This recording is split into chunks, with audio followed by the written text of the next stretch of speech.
Welcome to Chris and Carlette Live, a podcast about life, love, and overcoming obstacles. Each week, we discuss the good, the bad, and the indifferent of life's interruptions. Now, here's your host, Chris and Carlette. Keep believing, don't go stressing, keep it moving. God, we're resting, here to help you, here to bless you. With God on our side, see life. Welcome. We're here. We're back. You look cute with them braids. Thank you. I like it. I like you. Yes. Ooh, you got on that lipstick too. That kind of threw me. Thank you. Yes. Thank you for the compliment. I take it. I take it. Well, today is the day of March 8th. Mm-hmm. Yes. And This is our 10th episode, and we're so proud of. We're grateful. Grateful to God for this opportunity, for this assignment. Yes. Absolutely. Yes. So it's Chris and Carlette Live, Life Interruptions, the good, bad, and indifferent. And we want to make sure that you like, share, and what? Subscribe to our show. Yes. On Chris and Carlette Live on Facebook and YouTube. And we are here. We're here to inform you of life interruptions, good, bad, indifferent, and how others are handling. We bring in special specialists in whatever the area we're talking about, as well as ourselves with life experiences. So we're so glad you joined us. Thank you for everyone that's tuned in so far. Please continue to share to your Facebook pages, as well as if you're on YouTube, share the link to your friends by text message. Yes. And let's go into our recap of last week. That was a good show. Yes, it was. We had very informative. Some parents on. Yeah, we came from the parents' perspective with virtual learning and this COVID life interruption. Yes. Well, let's take a look. I teach high school.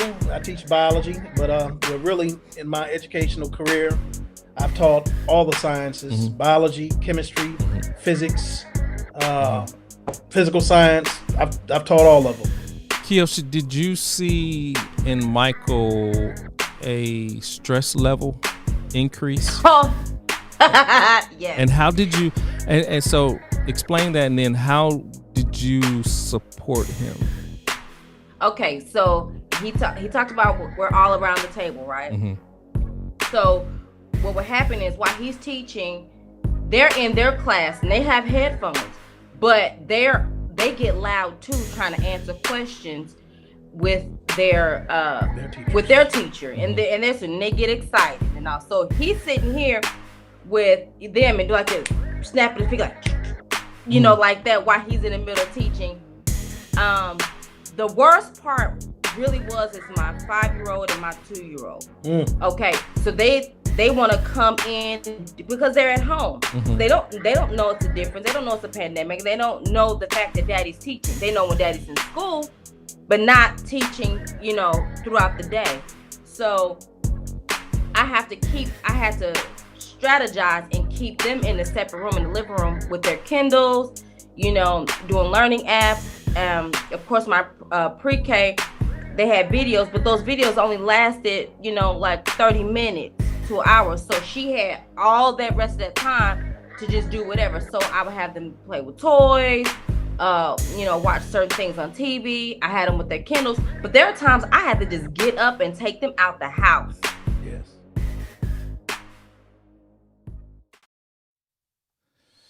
That was a good episode.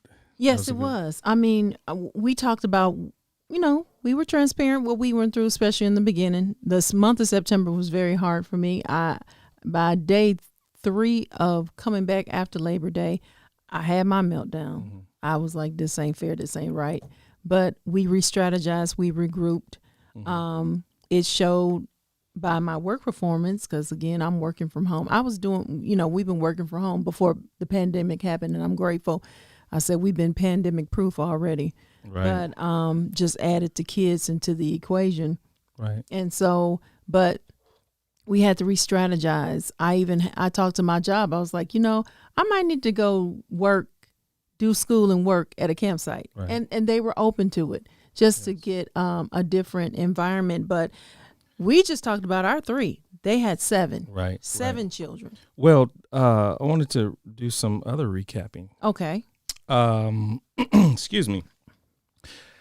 Coming to America was released on Friday. On Friday. Through Amazon. Mm-hmm. I really enjoyed it. I really did too. We are our own worst critic, though. Yes, as a people, yes, we can be. I understand that the movie could have did X, Y, Z, but I just wish people would get it. Just be in the moment. All black cast, and you know, except for a couple, but they were part of the first show. Exactly. You know, that was if you haven't, make sure you go watch both of them. Yeah, watch both. But it was good. And we did it backwards. We watched 2, and then we went back to watch 1, just to refresh ourselves, but also for our children who had never seen 1, and then able to put 2 and 2 together, and even some phrases that were said in 2, we understood. Oh yeah, they did say it in 1, but it was very good. The cast was beautiful. The colors were beautiful. You saw heritage, you saw culture, and I like the story, the foundation of it. They really pushed about empowering us women, and I thought that was very good. And we can be strong leaders too. Speaking of which, did you know today was International Women's Day? Yes, and if you didn't know, listen, social media just blew up with it. Hey, go and put this on for being a woman and a black nurse. I got this out the woodwork. Go and throw this around your neck. Thank you. Say Black Nurses with Association. Black Nurses Association of Indianapolis. Yes, that's the group I used to be with. Yes. That's my baby. Yes. Yes. Thank you, sir. I appreciate that. See, it's that small stuff. Yeah. See, yeah. I catch you tonight. Yeah. Yeah. So here we are. And okay, but I want to say one more thing. What's that? I know the CDC now has the guidelines of what you can do after you have been fully vaccinated. You can go visit your family. But no, they have to be vaccinated. They have as to well. be vaccinated as well. I think they gave the best example when they said you can go to see your grandparents as long as they've been vaccinated Right, too. right. Well, my mom and daddy have. Yes, they have. So I mean, yeah, fully vaccinated, not just they got the first one. No, unless it's Johnson & Johnson when you only need 1. But for Pfizer, Moderna, you have to go get 2 of them. Then you're fully vaccinated, and so I highly suggest. Go to the CDC website. Look at the new guidelines that came out today. Inform yourselves. They said don't go out running in the street without a mask. You still wear your mask. They said it. They said it today. But there's more to it. So go for yourself and read it again. CDC guidelines, and educate yourselves. Right. And speaking of education. Hey, do you know that we've expanded our friendships with 2-3 individuals? Okay. We've expanded. It wouldn't surprise me. We're growing. Yes, we are growing. Yes. Okay. And they're phenomenal people. Yes, they are. They have to be phenomenal people. They have to be in these days. Mm-hmm. What they do, they have to be strong in the Lord and in the power of His might. His might. That's the only way they get through. That's right. Yes. Okay. You want to go ahead and introduce? Yes. So today we are talking about, again, we talk about life interruptions. And, of course, the one that's most prevalent in everybody's face right now is COVID. However, last week we did the parents' experience, the parents' feedback and what they're doing, how they're dealing with the virtual school. Well, today we're getting the educator, the educator's perspective. And we have 2 great women here today, okay? We have elementary and we have middle school. And so they're going to give their experience and help us, give us, as parents, we're here, we're at home, or you may have a loved one with your child because you couldn't stay home, or maybe you did a group or something, but your child is not in the building. But they're going to give us their experience, what they're, and hear me, people, it's not all bad. We're hearing different perspectives, and that's good. So listen. Open your ears, have your questions. We do have the phone line open today. Yes. And the phone line is listed, the number is listed on the screen, as well as we're watching YouTube, we're watching Facebook for your questions and your comments. And so don't feel free to put them in. They will answer. We will get to it as soon as we see it. We'll bring it in because this is interactive. And so again, we have two great educators here, and we're going to start off with our first one. Okay, they said, can we hear? They said they can't hear anything. Let's see. Can you hear us? Yes. Okay. Okay, Miss Perkins. I think she's froze. She's frozen. All right, but just go ahead and introduce Miss Jones. I'm sorry. Okay. So we have Alice Jones is Mrs. Alice Jones is a native of South Carolina, where she earned her Bachelor's of Arts degree in history. She later went on to earn her Master of Education from Troy University in Alabama. These endeavors allowed her to have a successful 14-year career as a middle school educator. She is gifted, certified in both social studies and language arts. She is currently serving as a social studies teacher to 6th, 7th, and 8th graders. Do you want me to mention where? That's fine. That's fine. In Clayton County. When she is not teaching, she enjoys spending time reading, traveling, and hanging out with her husband, Tori, and her two children, Ethan and Peyton. And then our next educator, we have Ms. Gretchen Clay Perkins, is an educator, volunteer, and innovator who values service, excellence, and collaboration. Ms. Clay Perkins spent 10 years working with persons with mental health and addiction issues. During this time, humility, patience, and a sense of humor became the underlying values to which anyone she meets will attest to.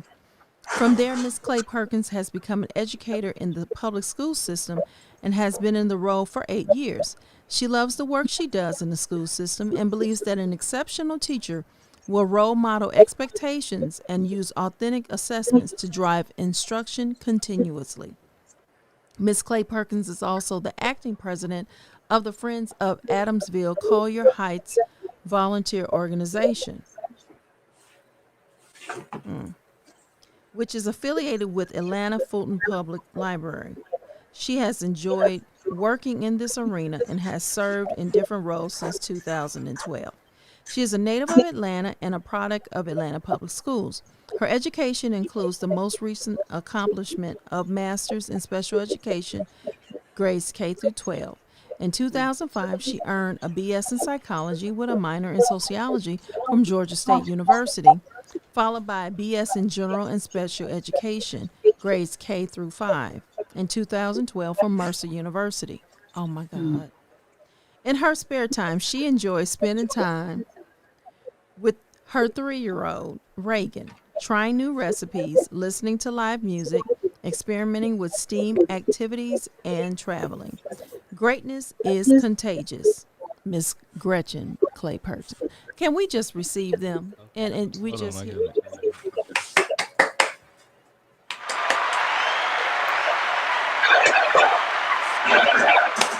Welcome. Thank you for coming. Thank you. Thank you.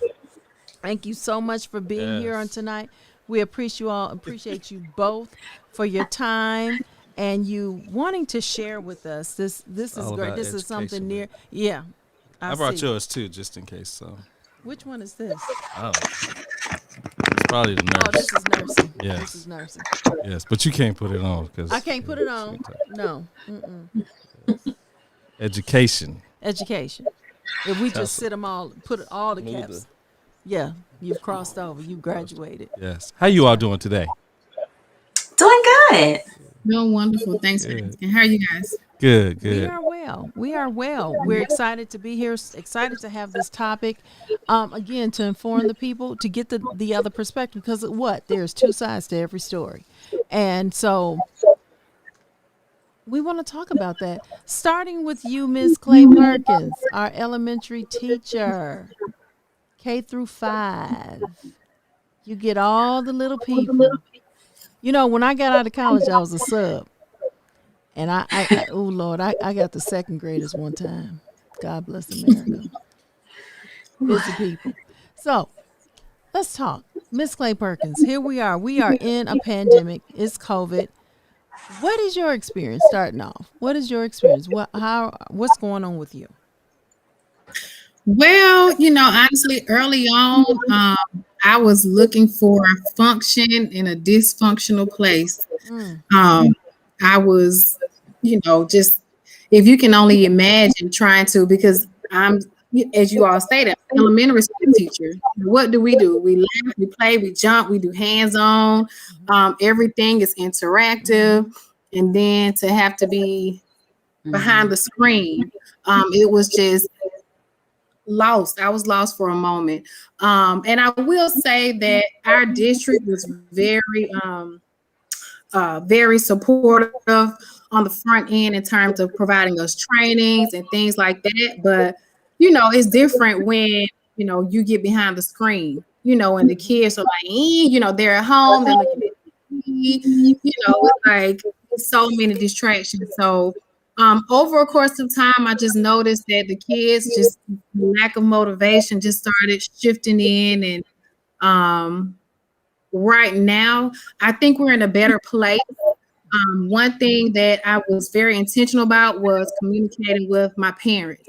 I think that's the key to it all, is making sure that our parents are on the same page, and that actually brought me to a better place. So right now I'm in a great place, able to collaborate with the teachers as well, um, and just find balance. I had to find a work-life balance because, it's stressful. You think about your vision, and, it's stressful on so many different areas that you didn't even consider, prior to the pandemic. So Okay. What were some of the stress levels that you went through, as far as like, can we touch on that? Or?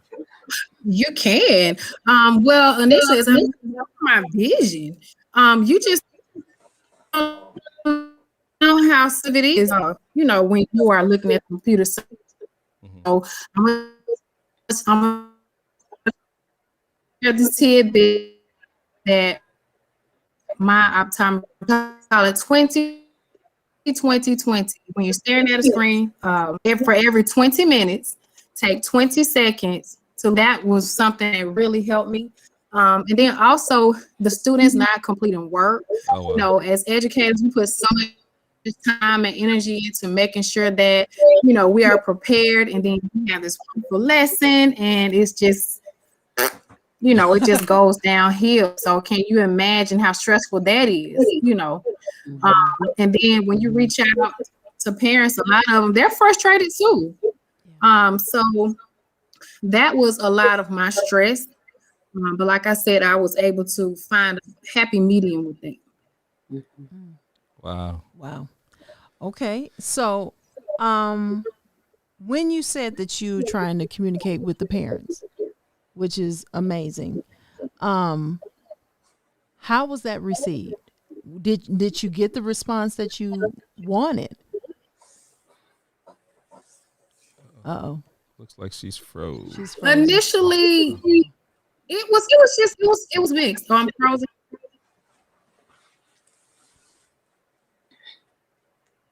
Is that better? Yeah, it looks like you were froze a little bit. Yeah, it's good. Yeah, you could. Yeah, we can see you now. We can see you.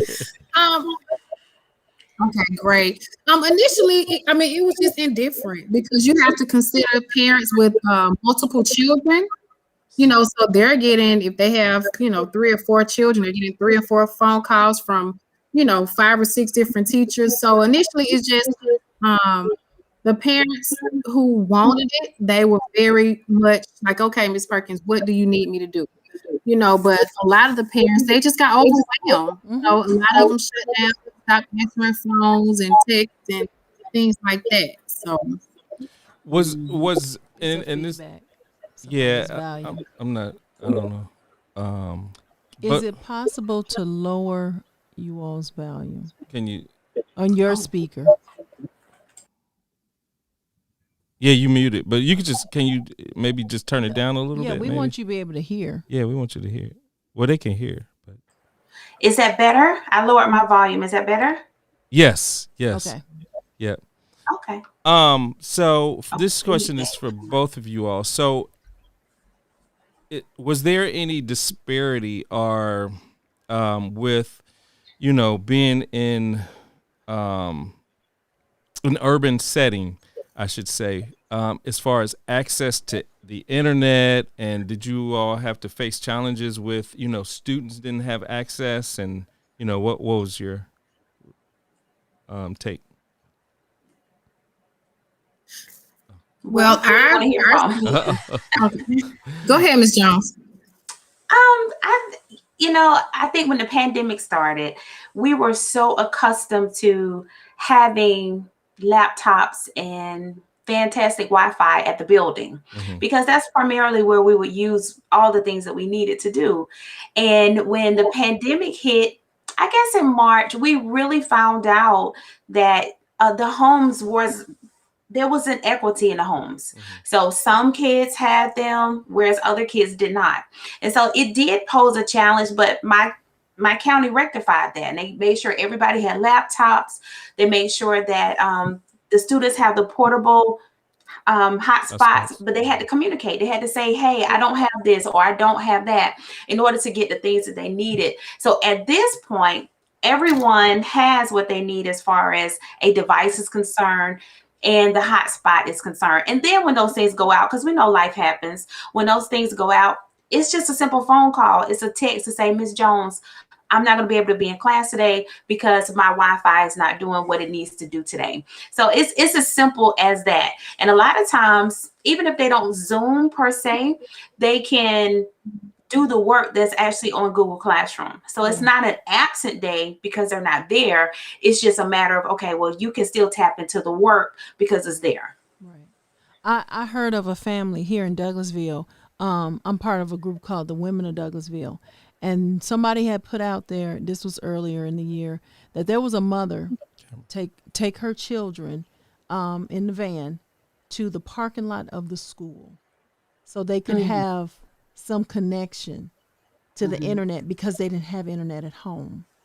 And so they would sit in the parking lot so the kids can be in school. This happened a while before someone spoke up and said something. So then I don't know how they rallied together, but they got internet services to their home.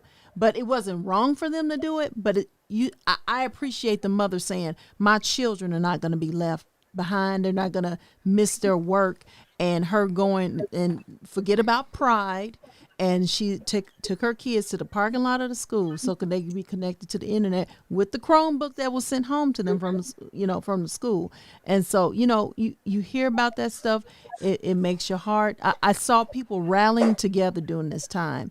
If they saw something, if they heard, they spoke up to help people. Like, we're gonna get through this together. And yes, the teachers have been there.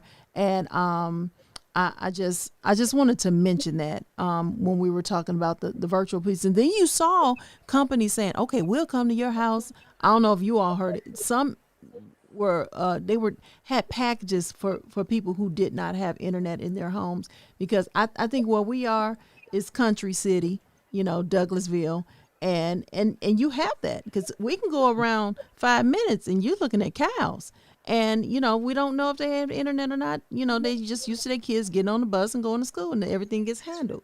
So this was, this shook up some people's norms. It did. And also, I think a lot of things came out of it. The library has been awesome. The library has opened up their facility, and they allowed the students to actually come and stay and get the Wi-Fi throughout the day. So those are things that are happening that everybody is just pitching in, just like what you're saying. Everybody's trying to, just trying to make the best out of this situation, because it's very different. It's nothing we've ever encountered before, and let's hope we don't ever come back to it. Right. But, it's just very different. And so we're finding the need to lean and then to be leaned on. So it's had some good things and some challenges as well. Miss Tashana Russell, not sure if you know her. She said, Miss Perkins is speaking the truth. It's been challenging for all parties involved. So yes, I know it's been challenging for us. We had to take it where we had to schedule our day. Where I work on the West Coast. I work for a bank out in LA, and so like the first couple hours, I'll normally just deal with our middle son until maybe about 10 o'clock, and then I relieve my wife. And, that seemed to be helping out where it's, a collaborative effort. Yes, it is. And that's very challenging in itself because I need to do stuff at work, but yet, I want to make sure that my son gets the proper education. So it's hard. I mean, we got it rough the first couple of months. It was rough. And I think even then I had to go out of town to take care of my parents, and it was just like, and my heart just like felt for Carlette because it's crazy. Yeah. Yeah. It was real different. But I'm just grateful. We made it through. We re-strategized. And we got a system. Even to the point, like I said, I had to talk to my job, say, hey, okay, this is what I'm dealing with. And one of the things my job offered was discounted tutoring with a specific company. I can't even think about them, but it was like you get $150 off. And I was like, well, first of all, if it's $150 off, right. Let's talk about that. Okay. But I was grateful, Right. So, they're trying. So I was like, if it's $150 off, how many hours of tutoring are we talking here? But, just grateful. And, my hat's off to you, educators. As parents, it can be hard for us. Like for me, I don't agree with everything I'm seeing, but I'm learning. Let's just say I'm learning what I will allow my son to take in and participate in. And you have to speak up and know your rights.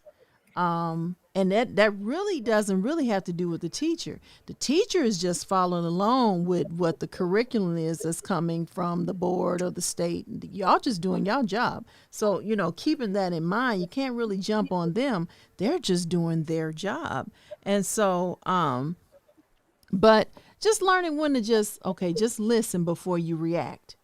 Just listen before you make a comment. Look at the full story. And if it's something you need to talk, just send a message. Hey, can we talk, after school? And they're very open to that. And so again, thank you all for that. Is there any challenges, and I'm not sure who wants to take this, but is there any challenges versus elementary school, middle school, and high school? Are there any, is it easier for the high school students because they're kind of okay? Older? Miss Alice, Miss Charles, you want to take that? Well, when I listen to Miss Perkins, her day certainly is very different than mine.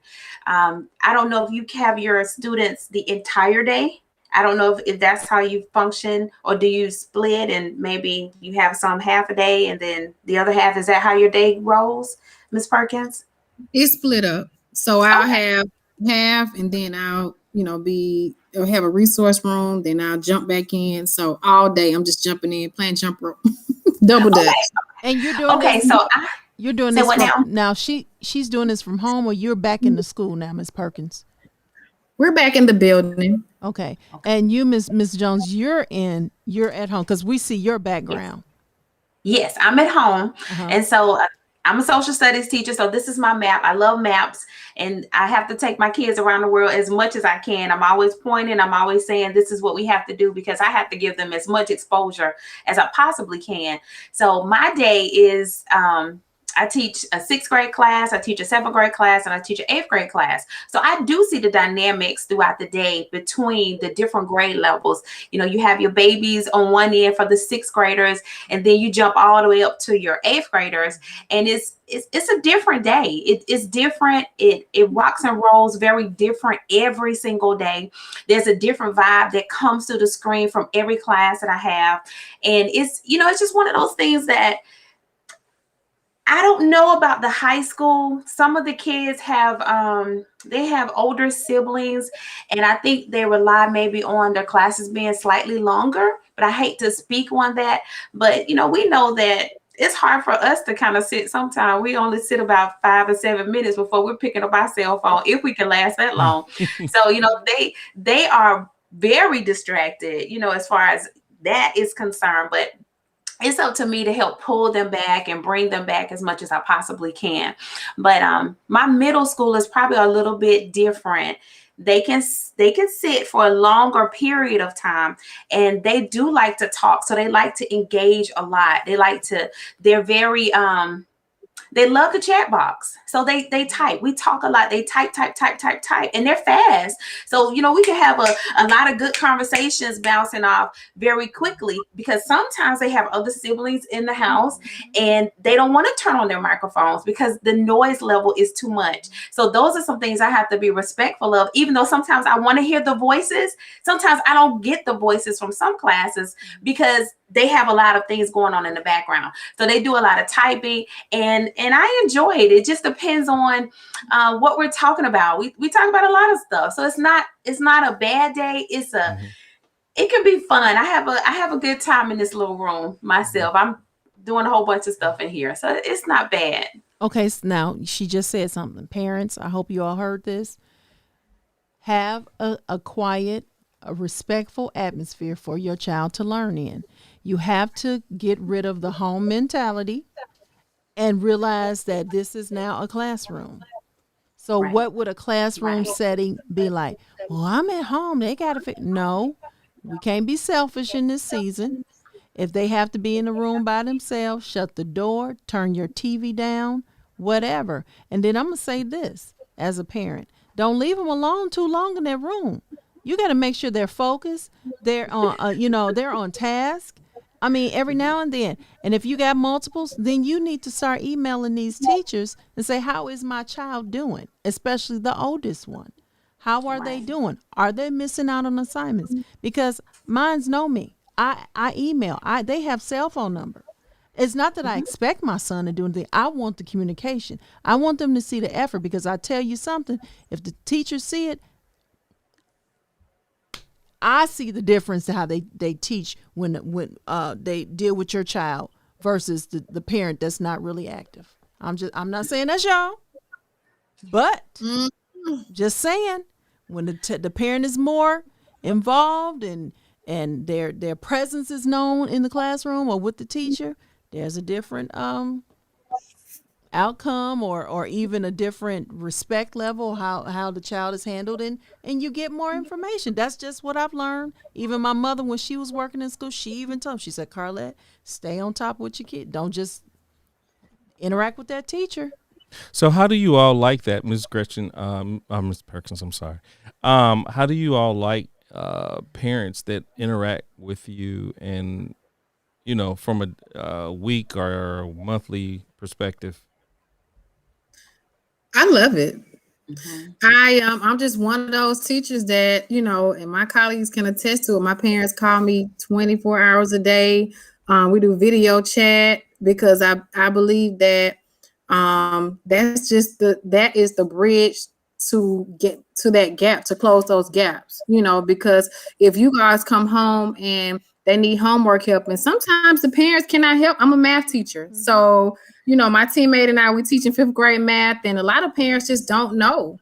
So, you have the parents who do call every day, some that call once a week and say, hey, I'm just checking in. How is she doing? But I receive all of it. Wow. Well, I mean, today, now this is 2nd grade math. And today they were doing subtraction. Now I know subtraction, but how they doing it doesn't even make sense. You're going to take 3 away from this number, and then you're going to take it and then swing this around. Man, if you don't count backwards 7. No, stop teaching them that way. No. Right. I'm like, we got to go to school just to learn this way. I was like, listen, no. And I would, let me jump in on that on my mother's side. So let me take my teacher hat off. When I put my mother hat on, my daughter was home and she was doing her math. Yeah, I was stuck. I said, something, wait, this is too many things going on the paper. Too much. And so what happened was the teacher was awesome. She was so respectful. And she said, parents, this is how she started off. She made a video and she started off saying, parents, now I know that your children, you did not learn this way. So I'm going to teach you how I'm teaching them, because I had to watch the video because I said, wait a minute, I don't even understand what's going on this. So she has to make us videos.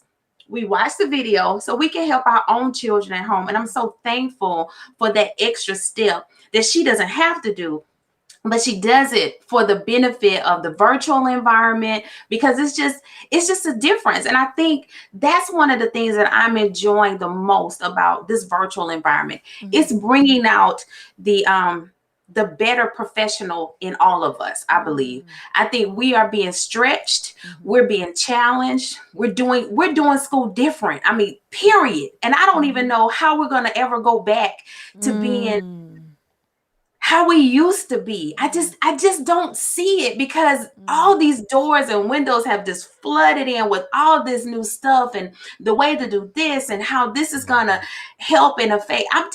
I'm excited to see where we're going to be going forward based on where we are today, because it's just different. It's just different. And it's been good. It's been good. There's some challenges, don't get me wrong, but there's some shown up positives that are coming out of it. Wow. You're seeing your strength. You're seeing your strength. Yeah. And your creativity, even from a parent educator, is picking up. It's like, okay, well, maybe we can do it this way, and why not? If it works, if it achieves the goal, if there's success at the end, do it. Right. Ms. Perkins, so how are the children spread out? Because we had some hesitancy to bring our middle son, well, both actually, back to the classroom. And so from your perspective, how is everything set up? And I don't know, that's an open-ended question. Do you think everything is safe? But how is everything organized to be safe, I should say? I think that's an awesome question, because as you can imagine, for myself going into the building, I'm like, oh my goodness, what is it going to look like? Well, I am fortunate enough to teach in a brand new school, and in this school, there is nothing but space. It's nothing but space. So many classrooms are empty because we're utilizing the media center and the gym, and we have different the music room, just places, every place in the building that holds like a maximum amount of students. That's where the kids are. And so because of that, everybody is able to stay safe. The staff has gone in prior to the kids coming in, measured everything 6 feet away. I mean, they have it going on. So I feel safe going into the building. And, I don't have any bones. I'm even considering sending my daughter, there, because I'm that confident in my school's ability to make sure that the safety protocols are being met. Mm-hmm. Now, what happens? Well, what about Ms.? Okay, she's at home, though. Yeah, she is at home. But wait, I'm at home. We have a lot of distance. Yeah. Right.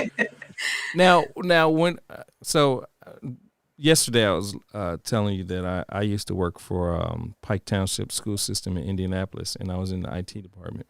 So when it came to IT, we rolled out all these laptops and everything, iPads to the students. And what happens when your irresponsible parent, I should say, because I'm not going to blame it on the child, but the irresponsible parent, they either, do something with the iPad or the device, or they don't take care of it. I mean, what happens? Well, that's also. Go ahead, Ms. Perkins. Well, on our end, our team just replaces them.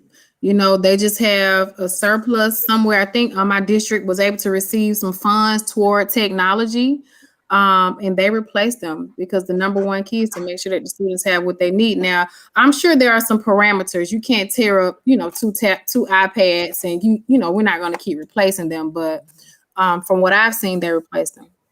Right. And we're very similar to that. If they're doing something, or things do happen. We know that devices tear up. Our own devices tear up. They don't go the distance, and so they do replace them. If they're not working, then they can bring them to the school and they can troubleshoot them. They can do all different things for them. They're available to make sure that they have what they need on a daily basis. It's just a phone call. Wow. Wow. Oh, well, Because, do you all have Chromebooks? Yes. So, God we're bless. grateful. Let's start it off. Well, we're grateful. I when it comes to education, I'm like, how can a student learn off a Chromebook? And I just went ahead and I had to, because I'm a techie, I just had to get my son, a larger screen. Yeah, please. A larger screen device. Because it was difficult. So I can imagine what students are going through now is, they have this little screen and we're trying to share. We're trying to put this browser on this side of the screen versus, and it's just, I'm like, oh my God. Well, they take the same one that he uses is the same one they use in the classroom. Yeah, but it's different. Yeah. Well, see, at my school, they're accustomed to the Chromebooks because they've been using Chromebooks for years. They have laptops as well, so we have both at my school. So the students are used to that. So when they went home and had the Chromebooks, they don't seem to be bothered as much by the Chromebooks. I'm not hearing a lot of complaints that it doesn't work like they want it to work, or sometimes they might. If we have to play a game or something, they might use their phone for something like that. If it's, lagging or it's not getting the connection that they want it to have, they do things like that, but it's only briefly. But they don't seem to be too bothered by those particular Chromebooks. And it's funny, I haven't even seen them because I haven't seen the students. They have gotten their Chromebooks and then they went home with them. So I haven't seen them. I don't know exactly what they do or what brand they have. I don't know. So, but they seem to be okay with it. Wow. Okay. So what, as an educator, even before COVID, what do you all do as far as, because I know it's stressful and Mrs. Perkins may mention that earlier. What do you all do on a personal level? If you can share, what do you all like to de-stress yourself, if I can use that as a word? What do you go? It looks like Mrs. Perkins is involved in a lot of, extracurricular activities outside of teaching. And I'm pretty sure you are too, Mrs. Jones. But what do you all do just to relax and relate, release? Yeah. We'll go with Miss Perkins first. Well, as you mentioned, I am involved in a lot of extracurricular activities, but I mean, sometimes it's just a matter of powering off. I just power everything off and just do nothing. Sometimes, I just sit and, do nothing. Like, I'm not big into like movies or anything like that, but sometimes it's just a matter of just relaxing. I exercise now. I tried to pick up new crafts like sewing. That didn't work. But just trying to find creative ways to stay busy. But for the most part, I just do it. I just relax because it was really hard at first because honestly, my mind just keep racing about the work day, and it was hard. But right now I just power off. That's just my key to sanity. Mrs. Jones? I was sitting here thinking, and I'm trying to think, what do I do to relax? I think actually, I think I have a little bit more time to relax. I think years have gone by and I didn't watch a lot of television because I was just tired from the day, going to school and coming home and doing the mama stuff and just I was tired. But now I can turn on the television a little bit. I think have started watching a little too much Rizzoli and Owls. I think I watch a little bit of The Closer in midday because I have a little hour break in there, that my lunch break, that I can sit down and actually watch television on the sofa. So those are things when it's just quiet, when it's just it's just me. And I love to talk to my husband. That's no doubt about that. So, we have good, meaningful conversations. And actually throughout the day, I could just go around the corner, he's there. So I think I blow off steam throughout the day. So by the time it's time to relax, I feel okay. I'm not wound tight, I think, like I used to be, because it's just an ongoing releasing process. That's what I would say. That's good.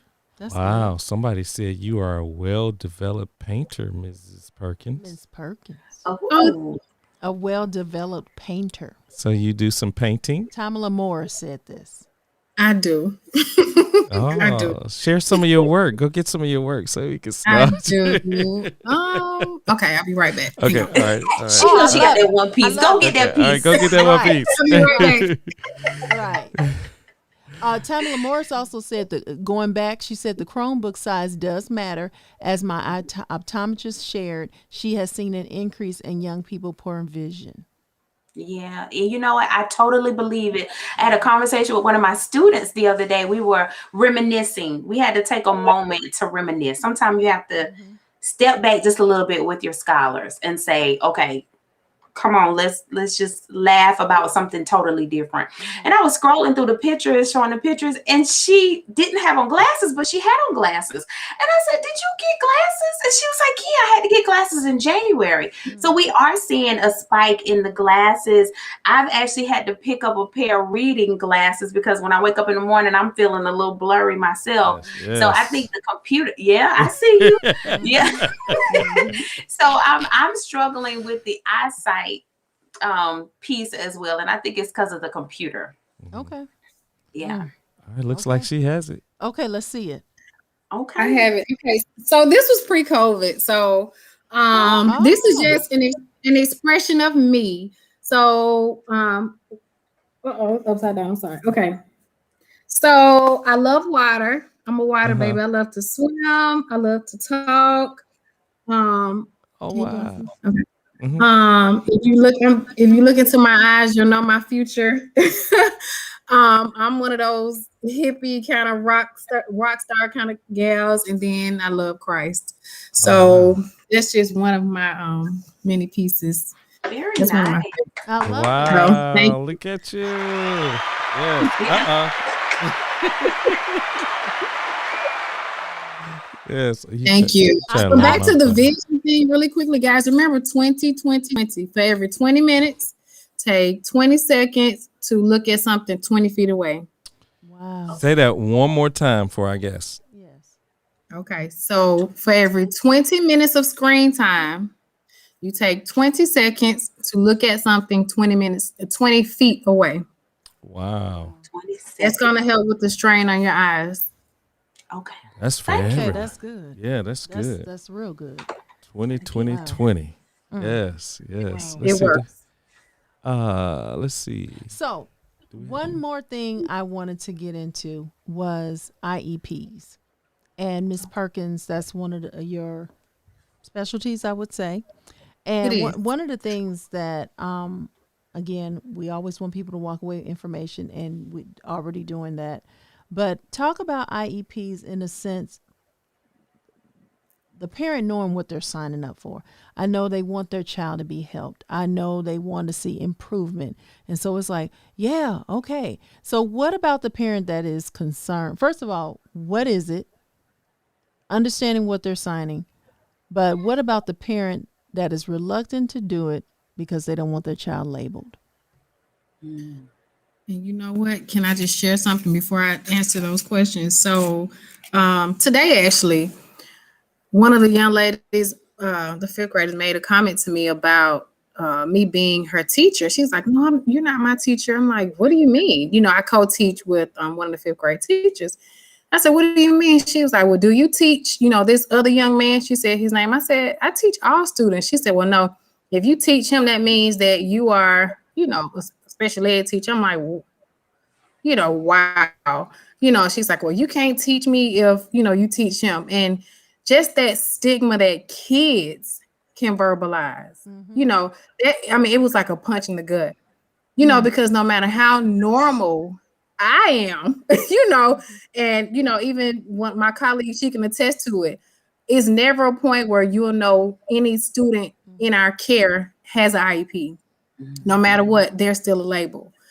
And it's sad, but some students they need it. So to answer your question, it's an individualized education plan. And for those parents who are skeptical, I understand because there is a label. However, it's not a permanent label. It's not something that students will have forever.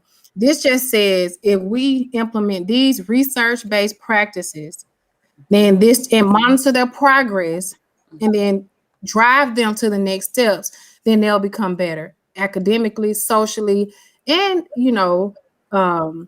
just overall, because IEPs aren't just for for academics, it's for behavior too. You may have some students who aren't completing work, or they prefer a non-preferred task over a preferred task. So it's not just about academics, but for those parents who are listening or who may listen, don't be afraid of it. Don't be afraid to ask questions. If you pull someone to the side, can you explain this to me? How does this look in my house? How can you ensure that my privacy is being met as well? Because in all honesty, no one should know, that your child has an IEP, but kids are smart. Like the young lady today. I never, I don't wear that sign on my back, but they associate certain kids with, that label. So, just don't be afraid of it. If my child needed one, I'll be the first one in line. Right. And real quick, and I just want to add, it's be an advocate for your child, period. Right. And that you are the first, the biggest, the best advocate for your child. So, I would definitely piggyback with her and say, it's important that we stand up and make sure that our child has what they need. Even if it's as simple as my child needs frequent breaks. They need to get up. They might just need to walk out of the classroom and get some water, because they need that. A lot of us need those things. So it's okay to be an advocate for your child. You should be in every respect. You should be an advocate for your child, hands down. So yeah, absolutely. And give them your cell phone number. Yes. We are. They can identify the kids too. Right. We are taking phone calls, so if you would like to dial in to ask these great educators any questions, please feel free. Even if you're streaming, like I'm gonna call out Tamala Morris or Tashana Russell, please call in. They are here to answer any and all questions. The phone number is 727-731-3274 if you have a non-AT&T phone. If you have an AT&T phone, you have to go through a whole little loop and dial 727-931-3274. And you dial you dial 209-399-9093, and then your extension is the 727 number. So please call in and ask your questions. The phone lines are open.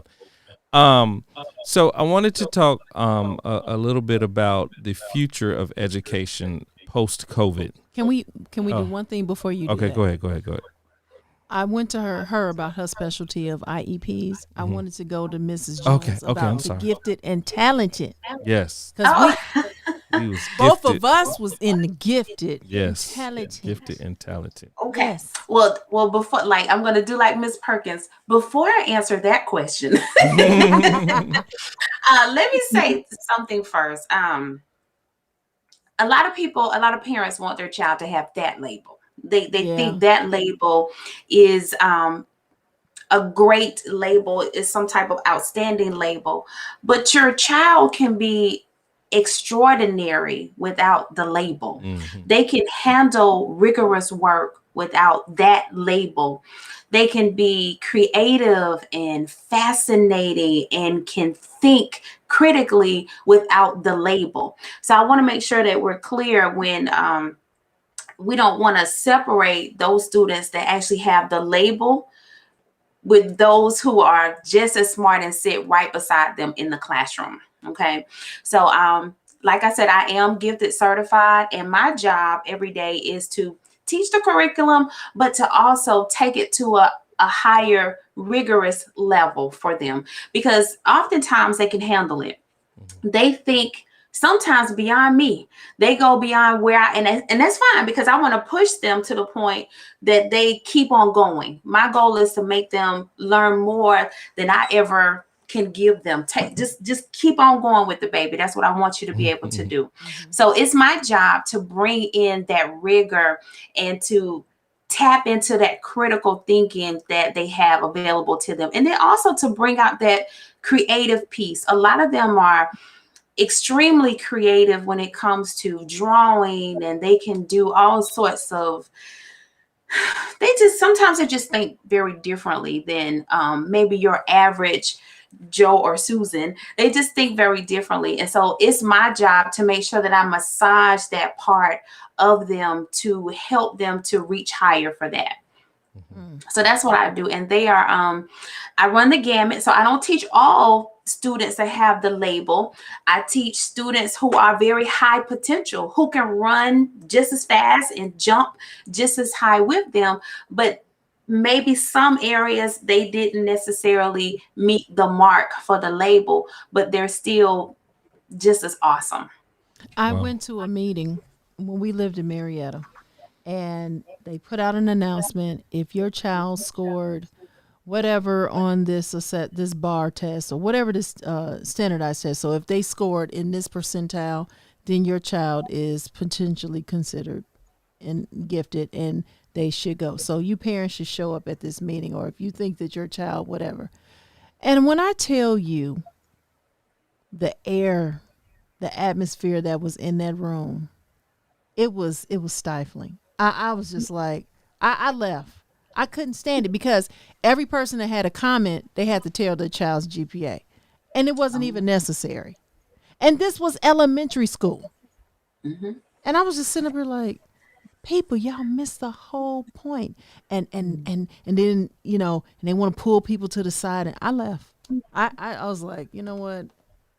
Good. Never mind. You can have it. I get it. No, it was just, it was a horrible experience. What I saw parents doing. And I was just like, people, shame on you. Shame on you. Now, see, we got divisiveness and classism right in here in this room. And then we wonder where our kids get it from and why they're like that. It all starts at home. One of the things during our yesterday meeting, and I picked up on it today, I thought it was just like, wow, that's such a great thing to label a student as, and that label is scholar. I think that is so great, especially in the culture that we're living in, to call somebody a scholar. I don't want to get biblical on them, but the Bible says, speak those things that are not as though they are. And so when we put that out in the atmosphere, they're growing in that scholarship type of label that man, what can, scholarships is their portion. Yes, it's awesome just to hear you all say that, because a lot of these kids nowadays, they lack self-esteem. They're one-parent household. They have these other issues going on top of COVID. But just to say that you're a scholar, you can do this. Kamala Harris did this. You can see her. You know, you can see Obama, where the heights that you can do this. And his wife, Michelle. Yes. I mean, just to call. I mean, I think that all schools should call their students a scholar. What my husband is referring to is yesterday in our talk, our test, both of our educators here, Miss Perkins and Mrs. Jones, both kept calling the students scholars. I was saying students, they were saying scholars, and they wasn't trying to correct me. This is their language. And I was like, wait a minute, you're calling them scholars. Is this something that's the atmosphere? They're like, no, this is what we do. We're speaking that into them. because that's what they are. And you will see the difference in results in what you call these kids. Our pastor at in our inaugural launch, our first show, he came on, did a blessing, but he talked about how he was labeled, but what changed when the label changed. And he went from being in special education to being the first black valedictorian in his county, in Pinellas County, Florida. First black. It made it to Jet Magazine. Hello? See? And he is Right. he is a medical doctor. Okay? And but he didn't start out that way. But the label changed. And he said he just wondered if it had been something different. He might not have been in special education, but how it just changed in just what we say of our children. And it's something how you all are calling them scholars at school. What are they being called at home? Right. You never know. To the both of you, you never know. They may wait to just get in your presence just to be called something nice for 6 to 8 hours. That's Yeah. so it's ministry. It's life work. I honor you all. I honor you as educators. I'm so grateful. I know we're putting a lot of emphasis on the doctors and the nurses and everybody in hospitals, but listen, we honor you. We built this platform for you to have this moment, but also to say thank you. And to your families who are sacrificing you and Mr. Jones and Reagan and the other two, thank you for lending us your wife, mother, this great educator. So, Lord, he up to something. But I seriously, thank you so very much. And that's all I got to say about it. But going back Thank you. to what he was saying, you're very welcome. Going back to what you were saying, how we want to end this is you all maybe 2 or 3 ideas apiece of how can the parents prepare for the year to come. Now, I know there's a lot unknown as far as if we're going to be in or not, or if it's going to be, the choice of keeping your child at home. But they're really making every effort they can so all children can be, because it is statistically that everybody that's virtual seem like they're about to miss a whole school year, But again, I say I put that back on the parents. So it's a choice. It really is. Not saying that you can be at home with your kids, but you can maybe, if you speak up, you never know where resources come. But what would you say for the parent to prepare for the upcoming school year? Because we're in the last stretch, final exams, final grades. My son is 11th grader. What he makes now is about to be shown and sent to colleges and be applied to for scholarships and everything, which is why we sent him back.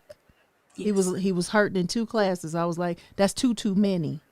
Because we got to finish strong like you finished strong last year, because that money is out there for you. Okay. And I'm going to tell you, these colleges are very aggressive. Parents hear me. They even told us, tell your son to apply now. I was like, he's a junior in high school. Tell him to apply now. We're going to walk him. Say no more. Yeah. So he can apply for those scholarships too. Yeah. Like now. Yeah. Right. Yeah. I just need him to finish this strong, and we're going to hit it. So what is the future of education, especially, this next year coming up, and just the whole future? What do you think, Mrs. Perkins? Well, in terms of finishing strong, it's not over. We have about 40 days left in this school year. So let's not, neglect these 40 days. A lot of parents may get comfortable. Well, school is almost over. We're getting ready for spring break. No, the time is today. The teachers, the educators will show up every day. So making sure that the kids show up present and accounted for the next, 40 days. I also think being proactive about summer enrichment programs. Look now, like what are some programs that students, scholars can get into right now? And then lastly, consider summer school. I know it may seem like a stretch for some, but my colleague was sharing that Some students may have to go to summer school. It may be mandatory. So those are the three things that I think we should consider in terms of finishing strong and preparing for next year. Okay. And Mrs. Jones? I wrote down flexible and committed. Flexible, I think we've all had to be flexible, whether we liked it or not. You have to. So, when August comes around, we don't know exactly where we're going to be, what the numbers are going to say, what the vaccine is going to do. Parents are going to have this autonomy to leave their children at home. So what does that mean for school districts? School districts might have to put in place a virtual group of teachers, and then maybe some teachers that are actually in the building. So that's where that flexibility comes in. We have to be flexible as we move forward into the unknown, because every day is unknown. It's not even given to us anyway, but it's still unknown from that standpoint. And then I'm going to say committed because we can't get around it, especially when we talk about our babies. They're tomorrow. They are tomorrow. They're going to be taking care of us very, very soon. And we almost owe it to them to make sure that they are able to stand firm and able to lead and to be upstanding citizens in this world that we're actually living in.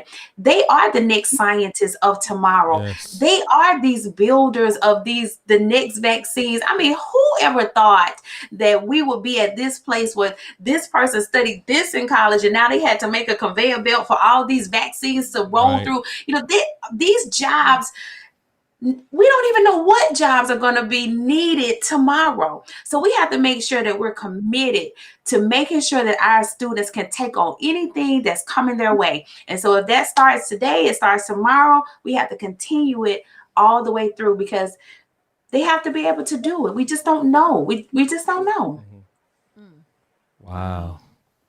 That's wow.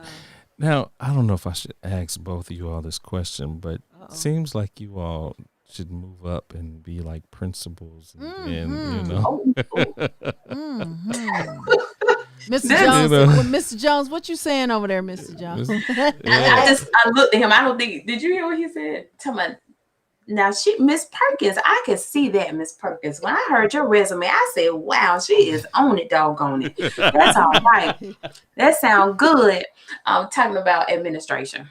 Yes. I don't necessarily think I have, how do I say it? My ministry with my family is where I am. Okay. And I think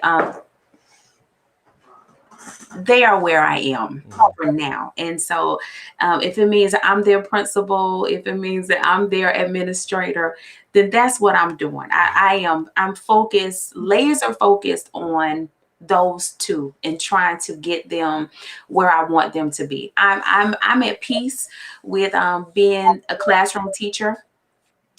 At this point, I'm fine. So I'm not really looking for anything beyond that. I do know that I am getting older. The teachers are getting younger.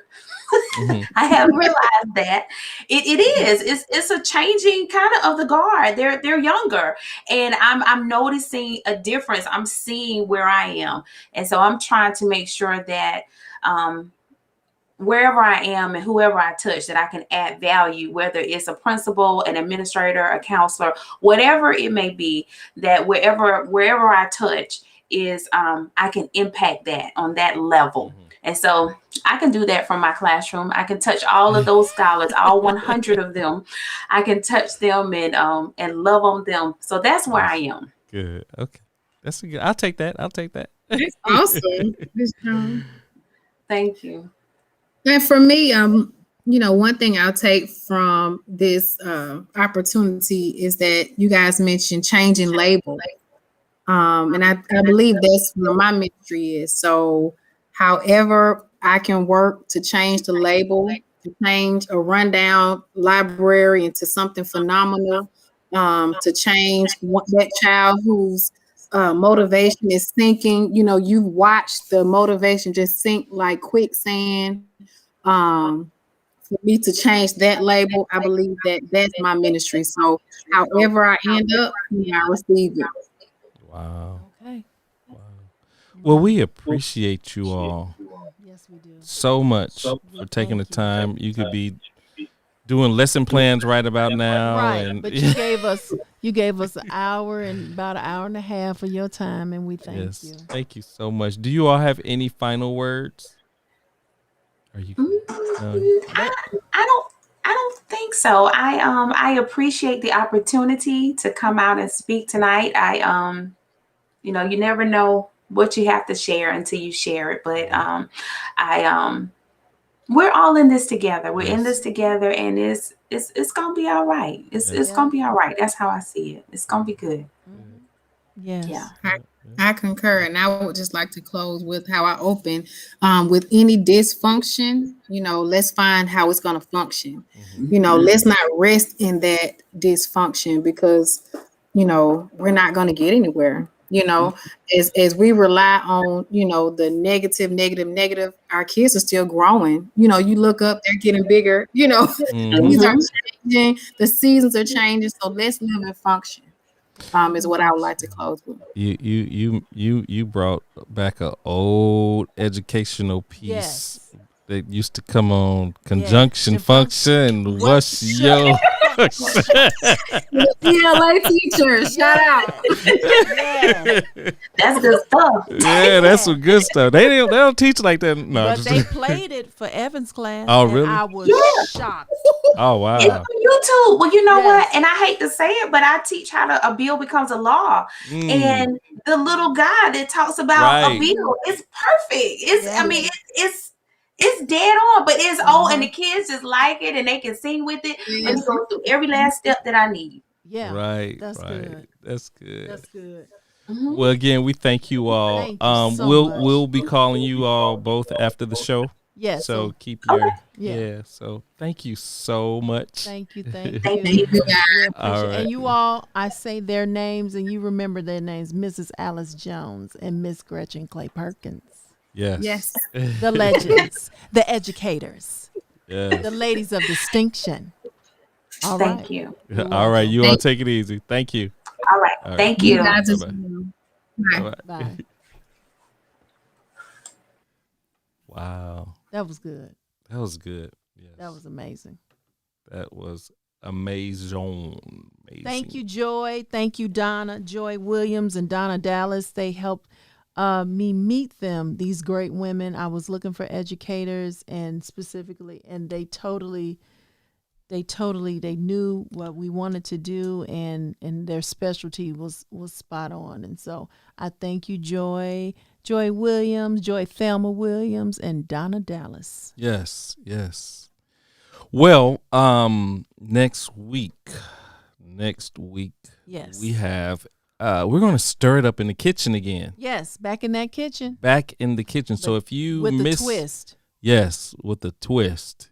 Yes. Just I can't. Y'all pray now. Pray now for this twist. I cannot wait till Monday comes. My Lord. It's with a twist. It's with a twist. Mm-hmm. That's all I got to say. Next Monday. Stirring it up in the kitchen. Matter of fact, I might just go set up the studio in the kitchen now. No. If y'all knew all that was involved to have a kitchen show, it was, y'all saw the different angles, but y'all didn't see what was holding those angles. So anyway, listen, everybody, we thank you again. Say your prayers. Yes. Please pray tonight. Yes. Pray for yourself. Pray for your neighbor. Pray for your family. Pray for your pastor. Pray for the person you ain't heard from. Check on them. Call on them. Call people. How you doing? Just to do check on. You don't have to gossip. You don't have to talk long. Make it a 3-minute call. Time yourself. I don't know. You need to look at the camera. Okay, look at the camera. So if you our broadcast, our vlog does come with some expenses. So if you wouldn't mind, we would appreciate if you can cash app us at $CNC $. I'm sorry, $. I'm sorry. CNC Live. Yes, $CNC Live. And then the following week on March 22nd, we have two two. This may be good for the educators as well. Yes, we have will be. two everybody great living legends, guests, unsung heroes. Yes, that's here on this earth to tell a story. Yes, I want you all to do your research on the Tougaloo 9. Make sure you come. Write that down. Tougaloo 9. I'm a teacher now, so I'm going to admonish you all to do your study. TOUGALOO. And come up with a book report. Yes, for the 22nd. If you submit it, there's a prize. Yeah. Ooh, if you submit you submit it and win, you gotta win, because you can submit 3 words, and I'm like, what am I supposed to do with this? This ain't telling me nothing about Tougaloo 9. Yes. So I think, and then you can find our website at chrisandcarlette.com, and I believe the email is chrisandcarlette@gmail.com, if I'm not mistaken. So you can submit your But book you can send report. it through Messenger, through the Chris and Carlette page, through Messenger. Yeah, you could do that too. Yep. Yes. You can submit it through Messenger. We will see it. We will read it. And absolutely. But the Tougaloo 9, you got 2 weeks to get ready. Yes. That's something you want your children to see. Yes. Bring the family. Everybody come listen to the Tougaloo 9. We have 2 out of the 9 that's here to talk with us. Great people. Yes. Great people. But first you got to get through next week. Oh, goodness. Yes. In the kitchen with a twist. It's with a twist when I tell y'all. Yes. It's going to be live and in Technicolor. Yeah. Yes. So that's all, guys. We appreciate you. Yes. We love you. Say your prayers. I'm serious. Y'all better pray. Call out. Hallelujah. Call out his name. Because Carlette will lay hands on you in a minute. Hey. Listen. I don't know about that. The Bible tells me not to lay hands suddenly. So anyway, okay. Love you all. Take care. We'll see y'all next week. All right. Thanks for joining us this week on Chris and Carlette Live. Make sure to visit our website, chrisandcarlette.com. If you're on Facebook, share this broadcast. If you're on YouTube, please subscribe to our show. You may also find us on Apple Podcast, where you'll never miss a show. While you're at it, if you found value in this show, we'd appreciate a rating on iTunes. Or if you'd simply tell a friend about the show, that would help us out too. Let us stay in contact with you by texting CNC Live to 474747. That's CNC Live to 474747. CNC Live.